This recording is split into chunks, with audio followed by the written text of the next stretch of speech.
আগরতলা শহর ও সংলগ্ন এলাকাকে আবর্জনা মুক্ত রাখার লক্ষ্যে 6টি নতুন বজ্র সংগ্রহ গাড়ির উদ্বোধন জেলাশাসক ও সভাধিপতির হাত ধরে। স্বচ্ছ ভারত মিশনকে আরও গতিশীল করতে এবং আগরতলা শহর ও সংলগ্ন এলাকাকে আবর্জনা মুক্ত রাখার লক্ষ্যে এক বিশেষ উদ্যোগ নেওয়া হলো পশ্চিম ত্রিপুরা জেলায়। বুধবার আগরতলা অফিস লেন স্থিত পশ্চিম ত্রিপুরা জেলার জেলাশাসক ও কালেক্টরের কার্যালয় প্রাঙ্গণ থেকে বজ্র সংগ্রহের জন্য 6টি আধুনিক গাড়ির আনুষ্ঠানিক শুভ সূচনা করা হয়।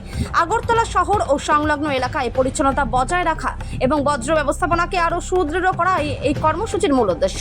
সবুজ পতাকা নেড়ে এই গাড়িগুলির যাত্রার সূচনা করেন পশ্চিম ত্রিপুরা জেলার জেলাশাসক ডক্টর বিশাল কুমার এবং পশ্চিম ত্রিপুরা জেলা পরিষদের সভাধিপতি বিশ্বজিৎ শীল। त्रिपुरा থেকে বিক্রম কর্মকারের রিপোর্ট, बिग न्यूज बांग्ला। देखिए, आज स्वच्छ भारत मिशन के अंदर लगभग 6 इलेक्ट्रिक गाड़ियों का आज हमने स्टार्ट किया है, जो हमारे डिफरेंट ब्लॉक्स जो हैं। ऑलरेडी 3 गाड़ियां हम बाकी ब्लॉक्स में दे रखे हैं, 6 इलेक्ट्रिक गाड़ियां इन ब्लॉक्स में जाएंगी। जो बाज़ारों के अंदर कूड़ा इकट्ठा होता है और ख़ासकर जो कूड़ा सड़कों पे दिखता है, उनकी सफाई के लिए और एक स्वच्छ वातावरण के लिए ये किया गया है।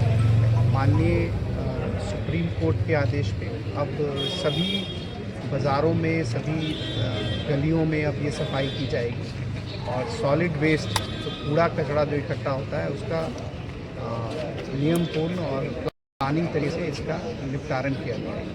इसी उपलक्ष्य में ये हमने नए जो गाड़ियाँ हमारे ब्लॉक्स को दी गई हैं और मुझे उम्मीद है कि ब्लॉक डेवलपमेंट ऑफिसर्स और आम नागरिक इस सुविधा का जो सरकार की तरफ से दिया गया है, इसका अच्छे से इस्तेमाल करें। कितना कॉस्ट? ये लगभग 11 लाख की एक गाड़ी है। ये 35 किलोवाट इसका बैटरी लाइफ है और एक चार्ज में 150 किलोमीटर तक ये सफ़र कर सकती है। और अभी हम लोगों के प्लान में और है, इसकी अगर ज़रूरत और महसूस की गई तो और भी इस तरह की गाड़ियाँ हम ब्लॉक ऑफिस में देंगे।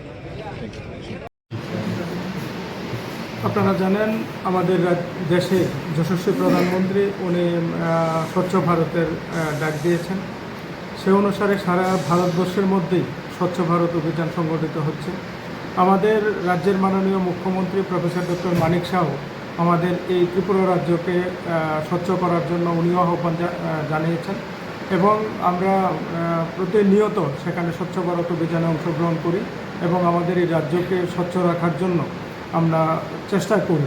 তো আজকে আমাদের এই পশ্চিম ত্রিপুরা জেলার অন্তর্গত আমাদের বিভিন্ন ব্লকের মধ্যে 6টি গাড়ি সেখানে দেওয়া হয়েছে, যেই গাড়িগুলি আমাদের স্বচ্ছতার জন্য কাজ করবে। তো সেখানে আমাদের উদ্দেশ্য হচ্ছে যে বাজারগুলি আছে, যেই জনবহুল স্থানগুলি আছে, সেখানে যাতে কোনো আবর্জনা পড়ে না থাকে, সেখানে যাতে কোনো আবর্জনার স্তূপ যাতে দেখা না যায়, তার জন্য এই গাড়িগুলি দেওয়া হয়েছে। তো এই গাড়িগুলি আপনার এটি ইলেকট্রিক পরিচালিত। তো আমরা জানি যে পেট্রোল ডিজেলের সংকট এখন চলছে, তো সেখানে পেট্রোল ডিজেলের পরিবেশের উপরও সেখানে প্রভাব পড়ে। তো আমাদের এই গাড়িগুলিতে আমাদের পরিবেশ বান্ধব, সেখানে খরচা অনেক কম পড়বে।